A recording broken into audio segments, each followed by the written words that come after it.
예수님의 이름으로 기도드렸습니다. 아멘. 감사드립니다. 우리 또 사가미야라에서 우리 장로님, 우리 권사님 바쁘신 가운데 또 이렇게 저희를 또 섬겨주시러 이렇게 오셨습니다. 우리 뜨거운 박수로 한번 환영합니다라고 말씀드리겠습니다.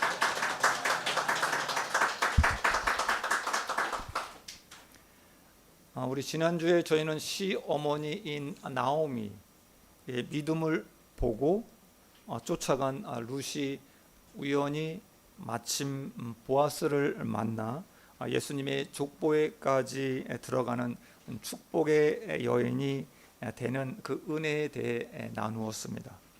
룻이 어떻게 인생 대역전의 주인공이 되었는지 또 그 은혜를 생각해 보았습니다. 또 우리 목장에서 또 우리 많은 은혜를 나누신 줄 믿습니다. 오늘 말씀드릴 이방인에게 베푸신 하나님의 은혜 두 번째 주인공입니다. 두 번째 주인공도 여인입니다. 그녀의 이름은 라합입니다. 라합 역시 룻과 마찬가지로 인생 대역전의 드라마를 쓴 여인입니다. 말씀을 전하기 전에 먼저 라합 이야기의 배경에 대해서 좀 살펴볼까 합니다. 라합의 이야기는 BC 1400년경의 이야기입니다. 모세는 죽었습니다.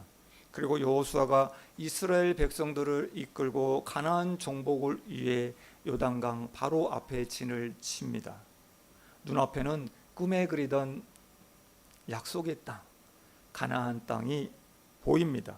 그런데 초롱성 같은 막강한 여리고성이 떡하니 버티고 있었습니다. 여리고성을 보니 여호수아에게 갑자기 두려움이 엄습해 옵니다. 이중으로 되어 있는 성벽의 그 높이가 하늘에 닿을 정도로 높아 보입니다. 어떻게 하지? 어떻게 하면 되지? 가나안을 정복하는 것이 여호수아의 사명인데 첫 관문이 여리고성이었던 것입니다. 하나님을 바라며 기도하던 여호수아는 모세가 죽기 전 같이 싸웠던 전투가 생각이 납니다. 그 싸움은 하나님이 함께하여 승리를 준 아모리 족속의 두 왕 시온 왕과 바산 왕 옥과의 싸움이었습니다. 특히 검은 돌로 만들어진 건축된 그 강력한 대도시 바산의 정복, 그것은 기가 막힌 전투였습니다. 바산은 거인족이었습니다. 신명기 3장 13절에서는 바산을 이렇게 표현하고 있습니다. 옛적에는 르바임의 땅이라 부른다라고 기록되어 있습니다. 르바임은 히브리어로 라파라고 합니다. 이것은 거인들이라는 뜻입니다. 이 거인들의 신장이 어느 정도였는지 상상을 초월합니다. 신명기 3장 11절을 보면 바산 왕 옥의 철 침상의 크기를 알 수 있습니다.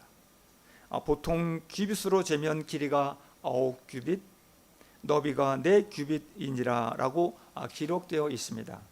1규빗은 45.6cm입니다. 그럼 9규빗은 4m 10cm 정도이고요. 4규빗은 1m 82cm 정도입니다.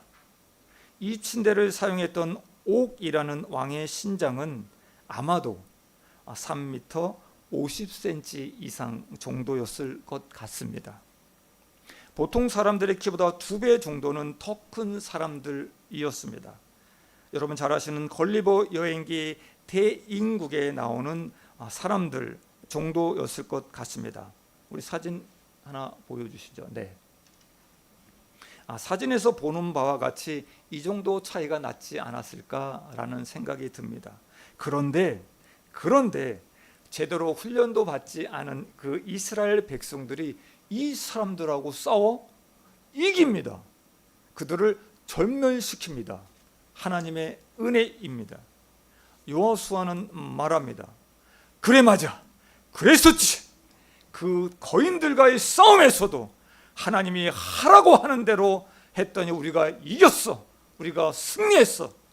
아무리 난공불락의 여리고 성이라도 우린 반드시 이길 수 있어. 하나님의 약속을 믿고 담대하게 그리고 강하게 나아가자.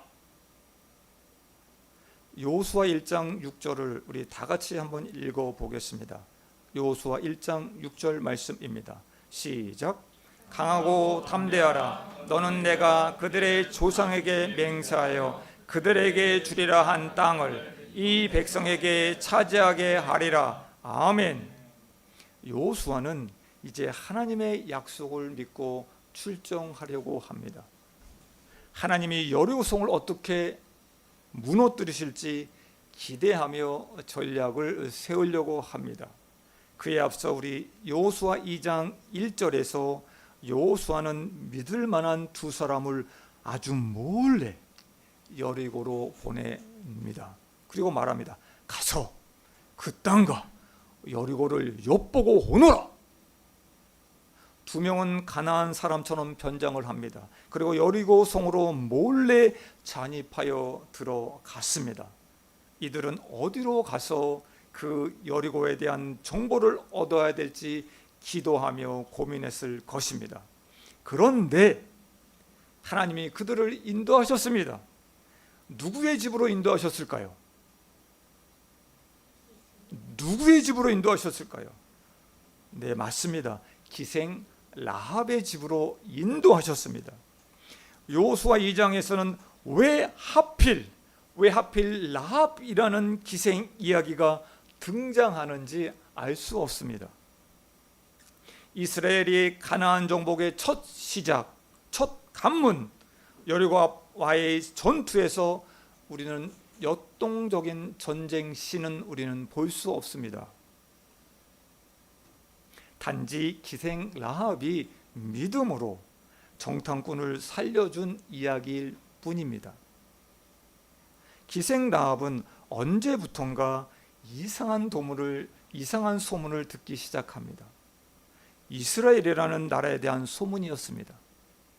이스라엘의 신인 여호와 하나님이 행하신 놀라운 일들을 들었습니다. 홍해물도 마르게 하셨고 하늘에서 음식도 내려주신 이야기를 들었습니다. 얼마 전에는 이스라엘이 거대한 거인족과 싸워 이긴 이야기를 들었습니다. 공포에 질린 사람들이 벌벌 떨면서 다음엔 우리 차례래, 다음엔 우리 차례래, 이제 우린 어떡하지, 너무 무서워. 그때 라합은 하나님이란 분이 그렇게 대단한 분이시구나. 그럼 이제 내가 사는 여리고도 하나님께서 무너뜨리시겠구나. 나와 가족 모두 죽겠구나. 이제는 그 하나님이 나와 우리 가족을 구원해 주셨으면 좋겠는데 라고 생각하며 마음속에 소망을 가져봅니다. 그런데 어느 날 소문으로만 들었던 이스라엘 정탐꾼들이 자기 집으로 들어온 것입니다. 라합은 그들이 이스라엘 사람임을 한눈에 알아보았습니다. 그리고 분명히 여리고의 삼엄한 경찰들도 이들을 보고 잡으러 올 것도 알고 있었습니다.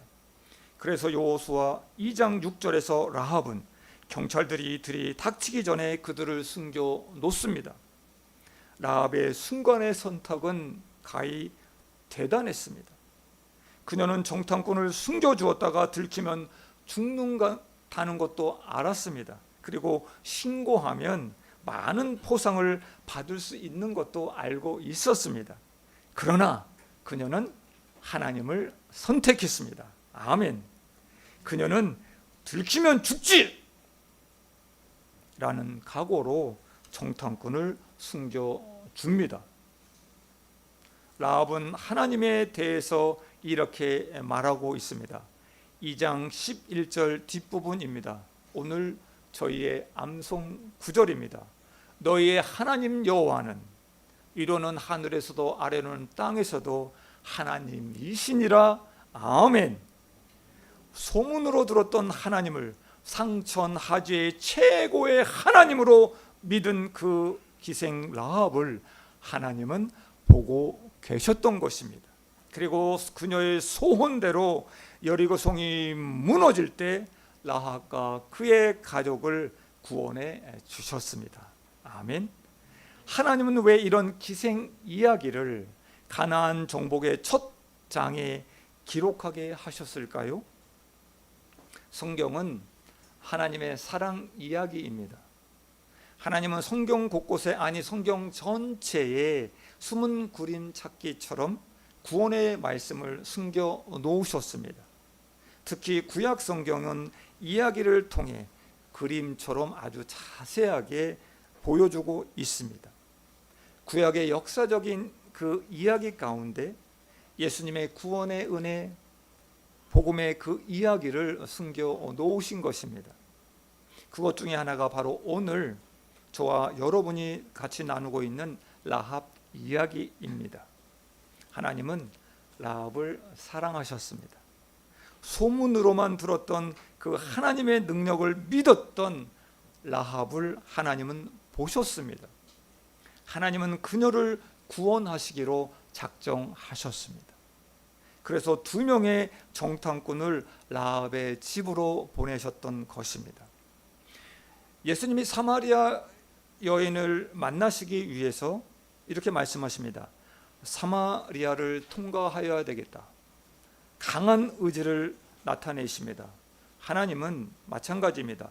라합이라는 여인을 구원하시기 위해 정탐꾼들을 통해 찾아가셨던 것입니다. 하나님은 수많은 사람 중에 왜 하필 기생 라합을 구원하시기로 선택하셨을까요? 우리가 생각할 때는 너무나 더럽고 추악하여 하나님이 구원하시기에 적합하지 않는 인물, 그런 사람 같은데 말입니다. 그래서 이것을 우리는 이 단어로 표현합니다.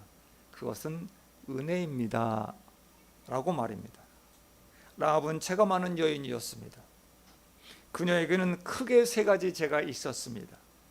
첫째, 창세기 3장 6절에서 아담은 하나님이 먹지 말라고 했던 열매를 먹었습니다. 그로 인해 사람에게 죄가 들어오게 되었습니다. 그래서 라합도 이 원죄 가운데 태어난 여자입니다. 둘째, 그녀는 죄악이 간영했던 가나안 족속의 여인이었습니다. 레위기 18장 6절에서 30절까지는 가나안 족속들의 죄악이 기재되어 있습니다. 근친상간, 간음, 동성연애, 동물과의 관계를 갖는 그 죄악이 수록되어 있습니다. 또한 자녀들을 불 가운데 지나가게 만들어 우상에게 제물로 바쳤습니다. 이들의 죄악을 보다 못한 하나님께서는 신명기 7장 2절에서 가나안 땅에 있는 7 족속을 아이들 남기지 말고, 아이까지 남기지 말고 다 진멸하라 라고 말씀하십니다. 이런 땅에서 살아온 라합 역시 같은 죄 가운데 있었습니다. 3번째 죄입니다. 그녀는 희생이며 창녀였습니다. 여성으로서 가장 더러운 죄를 짓고 사는 여성이었습니다. 그러나 이렇게 더럽고 추악한 죄이었던 라합, 하나님께서 구원해 주셨고 복을 주셨습니다. 하나님이 라합에게 주신 축복 5가지를 같이 나누고자 합니다. 첫 번째 축복입니다. 라합은 여리고성이 무너지는 가운데 구원받았습니다. 당시 여리고성은 2중 성벽으로 되어 있었습니다. 우리 사진 하나. 단지 먼저 우리 2중 성벽의 외벽이 한 5m 정도의 크기, 높이의 기초 그 성벽 위에 두께가 한 1.83m, 높이 7.7m의 진흙 벽돌 벽으로 되어 있습니다. 그리고 5m 사이를 둡니다. 그리고 두께가 3.66m, 그리고 높이는 9에서 14m나 되는 내벽이 또 있었습니다. 막강한 군사력으로도 무너뜨리기 힘든 난공불락의 이 성이 한 번에 와르르 무너져 내린 것입니다. 아멘.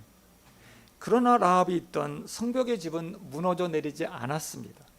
그리고 모든 가나안 사람들이 죽임을 당할 때 죽지 않고 구원받았습니다. 이것은 여호수아 2장 18절에 기록되어 있습니다. 우리를 달아내린 창문에 붉은 줄을 매달아 표시하고 내 가족을 다 모으고 내 집에 있으면 죽지 않으리라. 약속의 말씀처럼 된 것입니다. 여호수아 6장 17절에 여호수아는 성이 그 무너지는 가운데 이렇게 명령합니다. 기생 라합과 그 집에 동거하는 자는 모두 살려주라 라고 명령하고 있습니다. 두 번째 축복입니다. 라합만이 아니라 가족 전부가 구원받았습니다. 노아의 가족은 방주를 예비하심으로 구원하셨습니다. 바울이 감옥에 있을 때 살려준 간수와 그의 가족이 모두 예수님을 믿고 구원받았습니다. 고넬료와 그의 가족도 마찬가지입니다. 우리 성도 여러분 가족 중에 혹시 아직 믿지 않는 분들이 있다면 언젠가는 구원이 이루어진다, 구원을 이루어 주신다는 그 사실을 믿고 간구하시기를 바랍니다. 저희 누님의 가족도 아직 남동생의 가족도 아직 믿지 않고 있습니다. 주님의 때에 반드시 믿을 것이다 라고 믿고 기도하고 있습니다.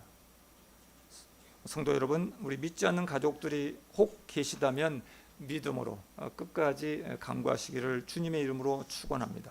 아멘. 세 번째 축복입니다. 라합은 이스라엘 백성이 되었습니다. 여호수아 6장 25절에서 이스라엘 중에 거주하였다. 우리 6장 25절 함께 봉독합니다. 시작. 여호수아가 기생 라합과 그의 아버지의 가족과 그에게 속한 모든 것을 살렸으므로 그가 오늘까지 이스라엘 중에 거주하였으니 이는 여호수아가 여리고를 정탐하려고 보낸 사자들을 숨겼음이니라. 아멘. 여호수아 6장 25절에서 이스라엘 중에 거주하였다 라고 말씀한 것처럼 이제 라합은 가나안 사람이 아닙니다. 이스라엘의 사람이 되어 그 안에서 살게 되었습니다. 아멘. 이제 더 이상 여리고에 사는 기생 라합이 아닙니다. 하나님의 택함받은 이스라엘 백성이 되었던 것입니다. 아멘. 라합은 이제 가나안의 옷을 벗어 버립니다. 이스라엘의 옷으로 갈아입습니다. 죄인의 옷에서 의인의 옷으로 갈아입은 것입니다. 아멘. 네 번째 축복입니다. 라합은 믿음의 가문인 남자와 결혼도 하였습니다. 라합은 유다 지파의 족장이었던 살몬과 결혼합니다. 대부분의 성경학자들은 살몬이 정탐꾼 2명 중에 1명이었을 것이다 라고 말을 합니다. 어찌되었든 생각하지도 못했던 훌륭한 믿음의 가문의 남자를 만나 결혼하게 됩니다. 아무리 믿음이 있다고 해도 받아들이기 어려운 여인이었을 것 같은데 살몬은 그녀를 아내로 맞아들인 것입니다. 다섯 번째 축복입니다. 라합은 메시아의 족보에 들어갔습니다. 아멘. 지난주에도 보았지만 우리 마태복음 1장에서는 예수 그리스도의 족보, 계보가 기록되어 있습니다. 살몬은 라합에게서 보아스를 낳습니다. 보아스는 룻에게서 오벳을 낳습니다. 오벳은 이새를 낳았고 이새는 다윗 왕을 낳습니다. 다윗 왕으로부터 28대째 28번째가 예수 그리스도이십니다. 라합은 다윗의 고조 할머니가 되었습니다. 라합은 예수 그리스도의 거룩한 그 가문의 혈통에 들어가게 된 것입니다. 아무도 상상할 수 없는 기적 같은 일이 이 라합에게 일어난 것입니다. 누구라도 부러워할 인생 역전의 주인공이 되었던 것입니다. 라합과 같은 축복이 우리에게도 일어났습니다. 아멘. 요한복음 5장 24절 말씀에 내 말을 듣고 또 나 보내신 이를 믿는 자는 영생을 얻었고 심판에 이르지 아니하나니 사망에서 생명으로 옮겼느니라. 아멘. 우린 죽음에서 구원받았습니다. 이방인이지만 택함받은 영적 이스라엘 백성이 되었습니다. 하나님의 자녀가 되었습니다. 순결한 그리스도의 신부가 되었습니다. 우리의 이름이 어린 양의 그 생명책에 기록되어 있습니다. 아멘. 이것이 복음입니다. 이것이 구원의 은혜입니다. 아멘. 디모데전서 1장 15절에 사도 바울은 이렇게 고백하고 있습니다. 믿보다 모든 사람이 받을 만한 이 말이요, 그리스도 예수께서 죄인을 구원하시려고 세상에 임하셨다 하였도다. 죄인 중에 내가 괴수니라. 아멘. 사도 바울은 자신을 죄인 중에 괴수다라고 말하고 있습니다. 제가 처음에 교회에 갔을 때 가장 듣기 싫었던 거북한 말이 하나 있었습니다. 죄인이라는 말이 제일 싫었습니다. 나는 그런대로 착하고 성실하게 살았는데, 다른 사람에게 피해를 주지 않고 살고 있는데 왜 자꾸 나를 죄인이라고 하지? 다른 것은 괜찮은데 죄인이라는 말에 기분이 좋지 않았습니다. 그러나 말씀을 듣고 또 들으면서 조금씩 나 자신을 보게 되었습니다. 몇 번 말씀드렸습니다. 저는 청년의 여름 수련회 십자가의 길이라는 프로그램이 있었습니다. 그때 제가 예수님 역할을 했었습니다. 그때 저는 하나님이 이런 깨달음을 주셨습니다. 내가 죄인이구나. 너무나 더럽고 추악한 죄인이구나. 이 죄인을 위해 예수님이 십자가에서 돌아가셨구나. 나를 위해 이 십자가를 지셨구나. 이런 감동이 물밀듯 밀려오는데 주체할 수가 없었습니다. 그냥 지고 가던 십자가를 땅에 내려놓고 저는 죄인입니다. 저는 죄인입니다. 라고 통곡하며 얼마나 울었는지 모릅니다. 사랑하는 성도 여러분, 주님의 은혜는 내가 죄인임을 깨닫는 데서부터 시작됩니다. 내가 죄인 중에 죄인이라고 느껴질 때 십자가가 보입니다. 그 은혜가 물밀듯 밀려오는 것입니다. 아멘. 나는 죄인 중에 죄인입니다. 저는 죄인입니다. 이것이 느껴지신다면 성도 여러분, 여러분은 은혜를 받은 사람입니다. 아멘. 라합은 감히 하나님을 뵐 수도 없는 여인이었습니다. 죄인 중에 죄인이었습니다. 그런데 하나님은 그녀를 구원하시기 위해 계획하셨습니다. 그리고 살려주셨습니다. 그녀는 다 무너져 내린 그 여리고성 앞에 서서 얼마나 울었을까요? 믿음의 가문의 사람과 결혼하며 얼마나 울었을까요? 보아스를 낳으며 메시아의 족보에 기록된 것을 보며 얼마나 울었을까요? 라합은 아마도 매일 아들인 보아스에게 이렇게 말했을 것 같습니다. 나 같은 죄인 살려주신 하나님의 은혜를 매일 가르쳐 줬을 것입니다. 하나님이 라합에게 베푸신 것은 단 한 문장입니다. 하나님의 선물입니다. 아멘. 이 선물을 한마디로 말하면 무엇이라고 할까요? 네, 맞습니다. 은혜입니다. 아멘. 죄인 중에 죄인 라합은 감당할 수 없는 그 은혜를 받은 사람입니다. 이 라합이 누구입니까? 이 라합이 누구입니까? 네, 맞습니다. 나 자신입니다. 나입니다. 하나님이 성경에 버림받고 보잘것없는 이 여성 이야기를 통해 저희들에게 은혜를 받게 하시는 이유가 과연 무엇일까요? 라합이 바로 너란다. 라합이 바로 너란다. 천혜야, 내가 바로 라합이란다. 이것을 말씀하시기 위해서입니다. 라합에게 베풀어 주신 은혜 다시 한번 느끼라. 그리고 간직하라 라고 말씀하시는 것입니다. 나 같은 죄인을 살려주신 그 은혜, 이것 하나면 성도 여러분 충분하지 않습니까? 아멘. 그런데 그 은혜의 간격이 어느 때부터인가 사라지고 있습니다. 그리고 점점 하루하루가 무기력하게 살아가고 있습니다. 나를 구원해 주신 그 은혜의 간격이 뜨겁게 살아나길 주님의 이름으로 축원드립니다. 이 간격이 뜨겁게 살아나야 됩니다.